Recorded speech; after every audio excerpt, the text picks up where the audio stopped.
a Florida Writer podcast, a discussion about writing and other things. Hello, and welcome to another edition of the Florida Writer podcast with your host, Allison Nissen. And today I am lucky enough to be visited by Jimi Fritz. Jimi, why don't you give us a 60-second elevator pitch about who you are and what you write? Well, I'm based in Vancouver, Canada. I'm also a filmmaker and a musician. I've got several albums, and I've been writing for a long time. I used to write for film. Wrote a couple of feature-length screenplays and a bunch of magazine writing. I published a book about 20 years ago on rave culture. It's called Rave Culture: An Insider's Overview by Jimi Fritz. I got involved in the rave scene and produced raves for many years. So I wrote a book on that. Most recently, I've written a book called Confessions of an Ethical Drug Dealer, because my life has been intrinsically entwined with psychedelics for the last 50 years. So that's what I've been doing during lockdown. So I wrote this book and I just published it a couple of months ago. And it's getting rave reviews. Well, that fits in with the rave book that you had before. Right. So how long did it take you from starting? I mean, did you start once lockdown started? Not really. It was a little bit after that. It was a book that I had in the back of my mind for a long time. But once I started writing, it was about 8 months to a first draft, and then a couple of months editing, and then about a month publishing. So it was pretty quick. My last book was a year writing and a year publishing. So this one was quite a bit fast. It was very easy to write because I'm just relating stories from my own life, so I didn't have to make anything up. So it was very easy. It went very, very quickly. You find it easier to use real life stories rather than coming up with fiction stories? Well, I think nonfiction can be as creative as fiction. So, if you read the book, you'll see what I mean. It's not reportage. It's quite colorful and creative. So it's creative nonfiction. But my next book will be a novel. So I am going to move on from that now. I find it a lot easier to write creative nonfiction than to write fiction. However, when I do write fiction, it's pretty close to what happened in real life. I just change some names and locations, and that's about how it goes. So what do you mean by an ethical drug dealer? Well, drug dealers have had a bad rap over the years, and rightfully so, because there's a lot of sketchy people out there doing sketchy things. But I was never one of them. So I've only ever dealt psychedelics. And by psychedelics, I mean drugs that, improve and enhance the quality of your life or give you something of value, some kind of, consciousness expansion or a new way of looking at things, improve creativity. And when they're used in that way, they can be great tools. And so I've only ever dealt with those kinds of drugs, and I've only ever dealt with the type of people that are doing it for the right reasons. So I've never dealt any addictive drugs or sketchy drugs or dealt with those kinds of people. So my customers have always been, doctors and lawyers and professional people and all kinds of people, but I prefer to call myself a purveyor of fine psychedelics for the discerning psychonaut. That was quite a mouthful. Well, yeah. What's the difference between a smart drug and a dumb drug? Well, smart drugs, you do them from completely different reasons and for a completely different effect. Smart drugs you do to improve and enhance the quality of your life. And you do them to improve and to get into it rather than out of it. And dumb drugs are usually masking some type of psychological problem or trauma, and you're self-medicating and you're just trying to escape from an unpleasant reality. So they're two very different things. They're two very different drugs done for different reasons by completely different people. Tell me, so you sat down, you started to write your book. It's one that you'd been thinking about for a while.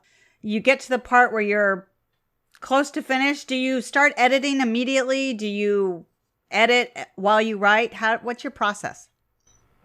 Well, I would write a few, for as long as I did. You write about 1,000 words a day. I had a schedule of 10 to 5 or 10 to 4 every day. And then at the end of the day, I'd stop when things were going well. Like, I think you shouldn't stop when you're stuck. You should work through that and then come back. And then every time I came back, I'd read from the beginning again and go through and edit up to that point, and then go forward from there until it would got too long. And then I would just go back, 3 chapters, and I get to the end. And once I was at the end, I went right back to the beginning again and went line by line, paragraph by paragraph, and worked through the whole thing. Then I printed up a couple of copies. I gave it to friends, and they commented, and I made notes from that. And then I did a final pass, and that was it. You have any tips you could offer our audience on how they could self-edit? Like, a lot of people talk about getting editors, and a lot of people suggested, I should have hired an editor and whatnot. But I'm really interested in writing what I want to write. That's my main goal. And I really don't care if anybody likes it or not. I'm not writing for an audience. I'm writing for myself. So my criteria is to go through it very carefully and to look it over and say, am I happy with that? Am I pleased to give that to somebody to read?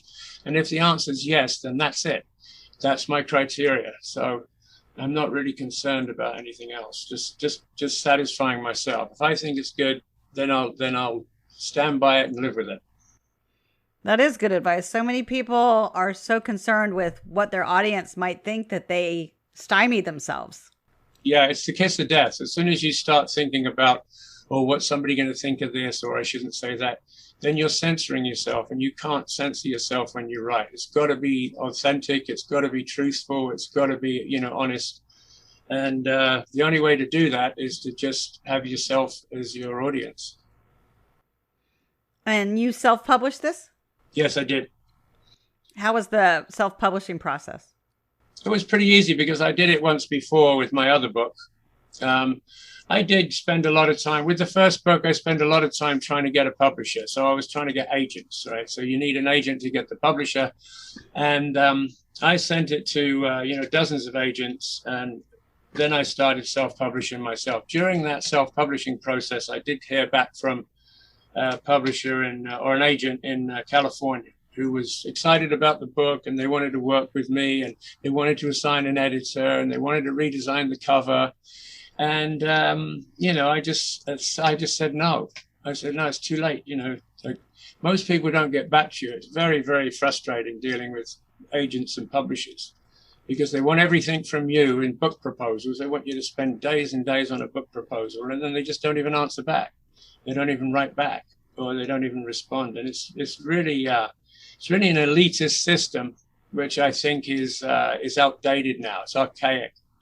I think with the internet and with promotion through podcasts and Facebook and whatnot, you can buy Facebook ads, and they're super targeted at people that might be interested.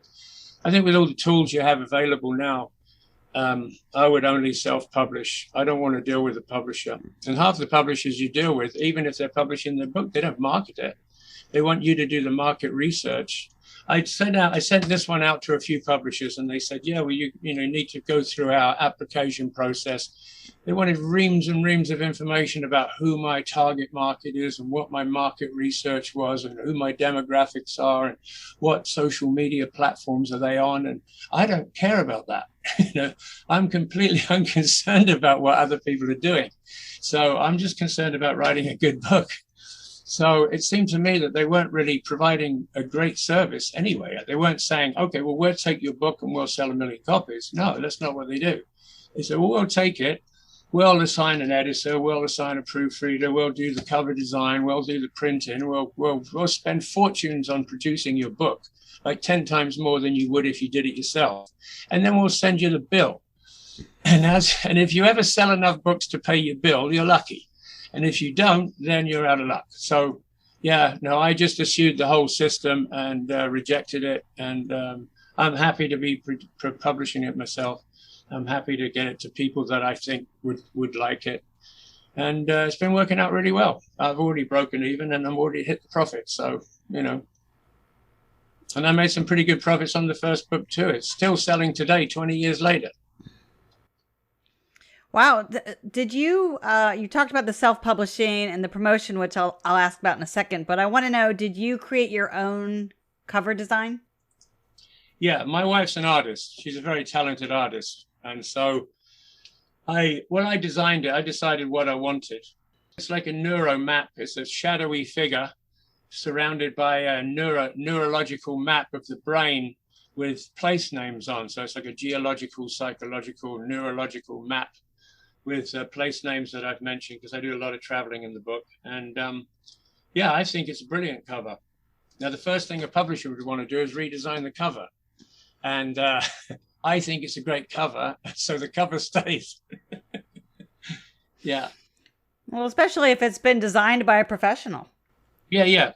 No, she's a very talented artist. She did the cover of the other book, and she's done a lot of shows and exhibited, sold paintings, and yeah, no, it's fantastic. I'm really pleased with the way it came out, and I love the way it looks. I wouldn't change a thing about it. And how do you promote your book? Well, I've been promoting it mostly on Facebook. So I've joined hundreds of groups. So writing groups, psychedelic groups, podcast groups, and then I've got them all in different categories. And then I have different posts that I prearrange and I mix up and change around. And then once a week, I just post them. That's how I got this podcast. And I've done a bunch of other podcasts. And, I've got quite a bit of interest and some very good reviews through that process, and sold books. So it's working. So you haven't ventured into paying for ads? I did pay for a Facebook ad. It was super frustrating. So first of all, you have to make a page for the book, which I did. And then you have to pay for the ad to promote the book. But they make you pay for the ad, and then they renew it against your will without telling you. And then there's a boosting process. They said, do you want to boost it for $25? So I said, sure. And I boosted it. And then they just kept boosting it without my knowledge or permission. So it was very, very frustrating. And if you want to undo anything on those Facebook ads or change anything, they make it virtually impossible. You've got so many menus to go through and so many hoops to jump through that you can't really take control of it. So they just kind of run away with it and keep sending you bills. So I eventually deleted the page and halted all the ads. But it wasn't an easy process. It was a very long, complicated process to do that. Once you're in, I mean, I don't know if you've ever tried to delete an Instagram account. It took me 2 hours, with workarounds and FAQs on the internet to get rid of that Instagram account. I think Instagram is the most useless platform ever invented. It seems to be completely devoid of any content whatsoever. So I tried to delete it, and I've had all these workarounds. I had like 6 different methods that people have posted on the internet. How to delete your Instagram account. Check it out. It's unbelievable. You copy links, you go to this place, you have to, it's like there's 27 stages. But I finally got it done. So I'm not an Instagram fan. I don't use much Instagram either. I do a lot of Facebook, but I don't look at my Instagram account very often. So I totally understand that. Twitter's the other one. I don't understand Twitter. I don't do that either. It's too fast, too much. But I do know a lot of people in the publishing industry and writers like Twitter. And I've been told that one of the reasons it's a big platform for writers and for publishers is that was the one they jumped on when Twitter first came out. Mm-hmm. And they became comfortable with it. And so they stayed there. And when I first started social media, I was working for a university, and they suggested that we try Facebook instead of MySpace, because those were the two competing at the time. And so I got on Facebook, and that's why I stayed on Facebook, because that's where I started. But it definitely is a learning curve when you want to promote. Yeah, well, I found that joining groups is the way to go. If you find groups that are interested or might be interested in your book, and then you just post, links and podcasts that you do and promotional material, and you just keep posting. I've had quite a bit of response from that. How many hours a day or a week do you try to publish, or not publish? How do you promote? Yeah, probably a couple of times a week for about an hour. An hour each? Yeah, but it's pretty fast because I just go through, like I said, I go through the categories of groups, and then I'll do one cut and paste for the thing that I'm sending out that day, and I'll just go to each thing, post, bang, next one, post, bang, and just go through the list. Do you find that responding to comments is helpful? No, I don't find the comment section is valuable at all for any reason. Usually it's just full of junk, you know. If I post my book on psychedelic sites, people post there, you know, buy your mushrooms here, links. And people react because it's a controversial title, Confessions of an Ethical Drug Dealer. People will, you know, react angrily that, oh, you know, you're selling crack to children or something like this. I mean, they know nothing about it and they haven't read the book. So there's a lot of ignorant comments that come up. So I don't generally read comments on Facebook. I think that's interesting. Now, your title, it says it's a travelogue and memoir. Can you describe to me the difference between a travelogue and a memoir? Well, it's memoir because it's memories of my life, and my life has involved a lot of traveling. So I started traveling at like 16 years old and was on the road for 10 years in Europe. And I used to tour around all the European countries and play guitar in the street. So I was a street musician for many years. And then, you know, I did a lot of traveling in North America and Central America and Asia and North Africa. And so I was on the road for about 20 years, you know, in all. And so there's a lot of places, a lot of the stories are linked to places. So it's about places and memories in places and memories of psychedelic experiences. That's awesome. Jimmy, how could people find you? How can they find the book? Confessions of an Ethical Drug Dealer. It's everywhere. Just type it in. All right. And unique enough that they won't find much competition. No, there's no other titles like it. Or you can Google Jimi Fritz too. I'm just working on a web page, actually. A friend of mine offered to do a web page, so I said, sure, why not? So he's going to do a web page, and the book will be there, and my other book, and a bunch of other writings and movies and music videos. I made 28 music videos of my original songs in the last few years. So I'm posting all of those as well. Sounds like it's going to be an awesome website to visit. There's a lot of stuff on it, yeah. We'll see if anybody can find it. That's the problem with websites, right? You can make the greatest website in the world, but who's going to find it? Well, you'll have to post it on all your category groups on your Facebook pages. Right. And I will do that for sure, yeah. All right, Jimmy, are you ready to switch to our rapid fire questions? Sure.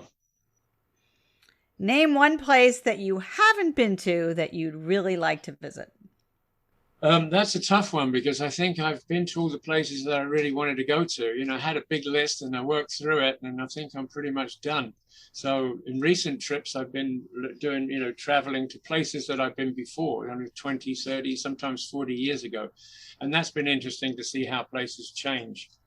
But no, I don't think there's anywhere that I'm aching to go to that I haven't seen. What is your all-time favorite book? Oh, that's a tough one. I have a list, actually. It's going to be on my website, too, of my favorite. I think there's about 60 or 70 novels on there. I'm a big fan of the Russians. You know, I love the German writers, Hermann Hesse. Big fan of Bukowski and Burroughs and the Beats. I really like Tom Robbins is a fantastically creative writer. You know, Hemingway was one of the greatest writers ever lived. So anything by those authors, really. I mean, they don't, you know, they don't write bad books. And Master and Margarita really stands out. Confederacy of Dunces by Kennedy O'Toole.